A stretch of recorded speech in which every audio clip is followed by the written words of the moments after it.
El sistema educatiu entra a la nostra vida molt aviat i des de la infància sembla que es dedica a modelar les persones en lloc d'esbrinar quines capacitats té cada u. A edats primerenques és molt poca la gent que té clar a què vol dedicar-se la resta de la seva vida. I no obstant això, estem obligats a triar una branca dividint el coneixement, la qual cosa a vegades comporta que l'alumne renuncie a part dels seus interessos. He conegut companys brillants que, desgraciadament, han decidit abandonar l'escola, ja que aquesta no s'adapta a la seva forma d'aprenentatge, i molts s'han adonat que no volen ser educats com si foren un producte de fàbrica. En els instituts, normalment, es restringeix la creativitat al màxim, relegant l'expressió artística perquè s'ha d'acabar el temari.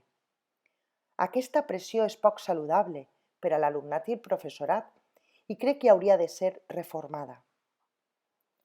Per tant, un millor model, al meu entendre, hauria de ser molt més flexible, obert, explorar l'anomenada educació lenta i per àmbits, evitar les escoles d'elit per a major integració social, propiciar sistemes d'avaluació bidireccionals i, finalment, crec que el sistema hauria d'ensenyar a aprendre, no a memoritzar.